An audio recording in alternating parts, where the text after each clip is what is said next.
We're continuing to see the beginning of the end for Giannis Antetokounmpo in Milwaukee, as Doc Rivers basically just said what everybody's been thinking in regard to Giannis. We'll talk a little bit about that, plus LeBron James and free agency rumors heating up again, and the NBA offseason, while there's 1 day left in the regular season, may already be here. We're going to talk about it all and more right after this. Welcome to the number one place for your daily basketball news and analysis, NBA Central. What's going on, basketball fans? Welcome to another episode of NBA Central, your number one spot for everything basketball related. I'm the host there, Haize, but more importantly, you guys can follow the channel at NBA Central Pod on every social media platform we happen to be on. With that said, let's go ahead and get into this content for today, y'all. And yeah, man. So Doc Rivers has talked about the Giannis Antetokounmpo situation, and I don't know how any plainly put it he can be. He says this: clearly, we have to do a better job here with our roster to make that even look like a possibility. And even if we can't do that, then he's going to look outward. And so I think that's a twofold answer. I think, one, if we had all the pieces here, I have no doubt he want to stay here, but we don't. And so that puts him in a tough spot. And so that Doc Rivers is being 100% real with the situation, right? And this is the situation that we've all kind of seen it on. People who read the tea leaves, who've been honest about it, have known where it's going to – the runway for the Milwaukee Bucks to improve their team enough to get Giannis where he wants to be as far as competing for titles, it just hasn't been there. It's not going to be there. It's not there. And that's just the reality of it, right? Like, say what you will about the Milwaukee Bucks. At least they tried. The Dame Lillard situation, they tried. The Kyle Kuzma situation, they tried. The Miles Turner signing after waving, stretching Dame, they tried. It's not by a lack of trying. And, if I was a Milwaukee Bucks fan, which I'm not, but if I'm in that fan base, losing Giannis is going to suck, yes, but like, you can legitimately look at your franchise and say they tried a lot of things. Now, you can also criticize them for the moves that did not work out. The Kyle Kuzma trade did not work out. The Dame Lillard situation did not work out, like all those type of things. But at some point, you have to just move on. And, now you find yourself in a situation a lot of franchises have found themselves in with stars, is that you just don't have the situation that star wants that makes the most sense for them to stay there. It's just the reality of it, right? And so now the Bucks picked the only avenue that was best for them going forward. They shut down Giannis despite his own wishes, and they prioritize a pick. You already have a young player like Ryan Rollins who's definitely grown there. There's no doubt about it. Usman Dang has looked okay at times, right? Like had some big performances, but then, looks outright kind of bad at times as well. And now you get to add another young piece to that. You move Giannis this year. Hell, maybe you move him during the draft and get a draft piece in this draft or next year's draft, whatever it ends up being, right? So there's that part of it. And the Bucks really did try. And, reportedly they were even looking for more moves at the trade deadline or leading into the trade deadline before they finally just realized, hey, where we are right now is that the best thing for us is to maximize our draft pick. If Giannis doesn't want to go, if he wants to stay here, cool. Then we get to add a lottery pick in a very deep draft of a young player that can help out. If not, and listen, even if Giannis came to the Bucks and say, listen, I want to stay here, the Bucks, even if they get a top 10 pick, could look to move that for an aging vet or something like that. So it was always in the Bucks' best interest to maximize their draft potential this year. That's just my personal opinion on it. That's always been my personal opinion on it. But now at this point, there's no more question if the smoke is real around Giannis potentially leaving the Milwaukee Bucks. It's real. It's there. It's not going away. And Giannis is probably going to ask for his way out. And here's the thing. It came to a natural conclusion. That's just the reality of it. Could the Bucks, if some other moves would have broke well, of course, now in hindsight, you can look at, let's make this move instead of that move and all that type of stuff. Yes, absolutely. But at the end of the day, the Bucks right now, they're filled with failed moves. Draft lottery is the last hope for them for real. They have bad contracts. It's going to be tough for them to move even when Giannis does go, right? You've done that part of it. But now you get to start forging a new path going forward and a new future. And it's not going to be a quick turnaround, more than likely. Now I say that and watch the Bucks get like the number one overall pick or something, and then it is a much quicker turnaround. But, more than likely it's going to take some time. And it's not going to be a quick turnaround. But, going the long-term route on it, I think was always the best route. And now you have to clear out some bad moves. Next year, Kyle Kuzma becomes an expiring contract. You have Miles Turner on 3 more years with a player, 2 more years with a player option in the third year that he's probably going to pick up. But I do think if they look to flip him, I'm not saying they're going to get great value back for him, but Miles Turner's 29 years old. He still is a player that you could probably still get something back. Bigs are, you can usually get those guys. There's guys that want those. You have Bobby Portis' expiring contract next year at $14 million. His thing is stepped down some. But other than that, Like, you don't have a lot of extremely long-term bad money. You look by the end of the 2026-27 season, so by the end of next season, even if they don't make any changes or get off any other long-term money, they're going to have $72 million beneath the first tax apron. So that's where you kind of want to be if you're going to reset your roster. So this is the perfect opportunity for the Bucks to do it. It's a perfect situation for,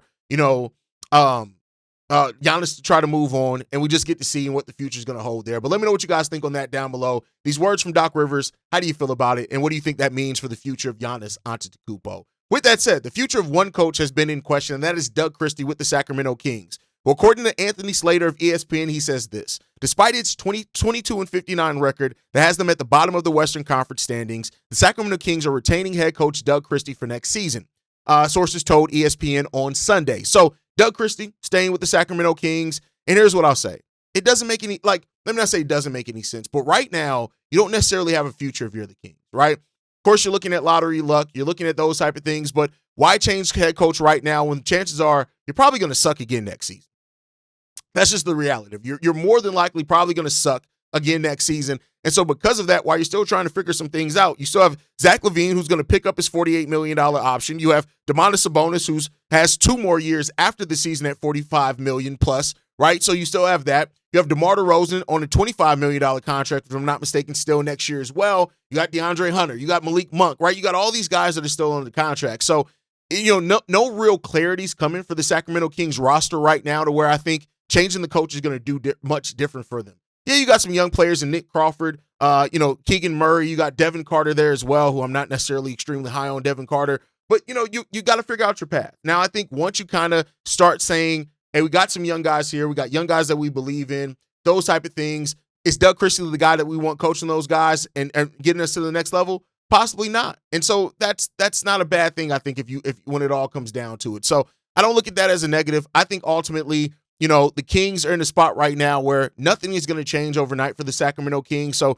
bringing Doug Christie back as a head coach, it's not the end of the world in my personal opinion. But let me know what you guys feel on that one down below. All right, with that said, moving on to that, right? There's tons of free agent rumors, tons of things going on right now. Like I've talked about on another episode, how this year's free agency isn't really chalked up to be extremely deep or anything like that, right? But the name that's there to watch in free agency is LeBron James, right? There's just no doubt about that. He's a free agent at the end of this year. There's some questions on exactly what's going to happen with him. There's even some talk that it may be retirement, even though I don't know. I think LeBron's going to want a farewell tour. That's just my personal opinion. So there's tons of stuff going around there. The two options that have been talked about the most are the Cleveland Cavaliers or the Golden State Warriors, right? Sam Amick was on FanDuel TV's Run It Back, and he talked about it as well, and he reported that a move to either of those teams could result in a significant pay cut for LeBron James, if not needing to be a league minimum deal. Now, I don't think that LeBron James is ever going to take a league minimum. Like, I just don't think it's done that, right? But LeBron James is, if I'm not mistaken, the highest paid NBA player ever as far as with their NBA contract, right? And so the question becomes about, is he willing to take a pay cut to go to one of those teams? Now, I'm not saying the league minimum. That was Sam Amick that said, if not the minimum. I don't think that's going to happen. But if it means finishing out his season with the Cleveland Cavaliers and joining with Donovan Mitchell and Evan Mobley and Jared Allen and them keeping James Harden and they add LeBron James to that, would he be willing to take a significant pay cut to get that done? Whatever that looks like. It's a final year, ride out, try to win a title. The storylines write themselves. There's a possibility for that. And, could he go to the Golden State Warriors and take, again, I don't think it's going to be the minimum, but take less to go to that Golden State Warriors team? That's a legitimate prospect there. And we'll see if LeBron ends up taking that or not. But, LeBron, those two teams offer not only LeBron James a chance to contend for a title in his final year, but also be great storylines. Him and Steph, a great storyline, him finishing out his career in Cleveland where it all began, where he won a title. He brought a title there after leaving and coming back the last time. That would all be great, right? So LeBron James, and it seems like a lot of people are basically coming up with the fact that LeBron James and his free agent decision is going to be the biggest free agent decision of this offseason, and we'll see. But that's not the only free agent decision that's there with the Lakers, right? The Austin Reaves decision also is one, right? And so there's been questions about what is Austin Reaves prioritized. Now, this one comes from Jovan Bua, who says this. Reeves is going to prioritize getting to a 4 to 5 year deal and will push for a longer deal. And that makes sense. Like, Austin Reaves was undrafted in 2021. He worked himself up to become this integral piece of the Los Angeles Lakers roster, right? Averaging career highs this season, 23 points per game, 4.7 rebounds, 5.5 assists, 1.1 steals, shooting 49% from the field and 36% from the three-point line, right? And so while he's dealt with injuries and stuff like that, him and Luka's, them on the court together has been good. While Reeves, Luka, and LeBron on the court has been kind of questionable, there's just no doubt about it that him and Luka have seemed to work out their fit. So the question becomes about it is what happens with Austin Reaves. And I think he's probably going to sign a 4-year deal, maybe a team or a player option for the 5th year, but more than likely a 4-year deal to get there. And the Lakers are going to try to do some other things when it comes down to that. And that's probably what all matters, right? So Austin Reaves, I think, is likely to stay with the Los Angeles Lakers. We'll see what happens there. From that to another star, Peyton Watson, which is a player that we've heard the Lakers, my Chicago Bulls, other teams could be willing to put a big offer sheet out on. We know that the Denver Nuggets do not like to pay the repeater tax. Even if they do like to pay the tax, they don't want to pay the repeater tax. It's something that Nikola Jokic reportedly has had a little, issue or wish that the front office would do a little bit more, right? But when you look at it as well and look at what Peyton Watson has done this season, you just can't deny that he's done a great job, right?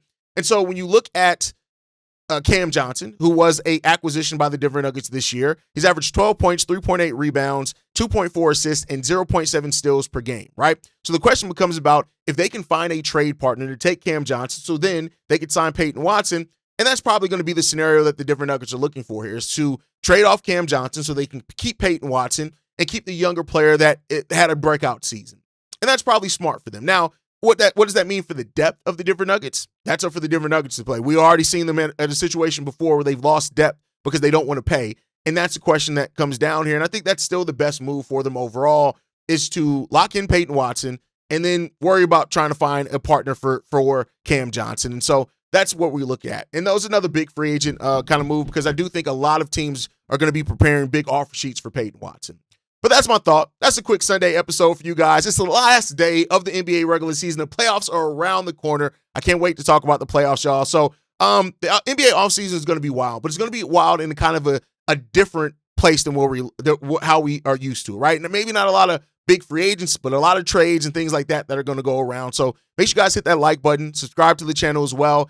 Hit that notification bell so you never miss an episode, especially in the offseason. We're going to be dropping a lot of content. Make sure you guys follow us at NBA Central Pod. You send us any feedback, questions, comments, concerns, NBA Central Show at gmail.com. And then lastly, if you want to leave a text message and our voicemail for the mailbag, the number to do so, 773-270-2799. We're the #1 spot for everything basketball related. I'll catch you guys the next time I feel like making an episode.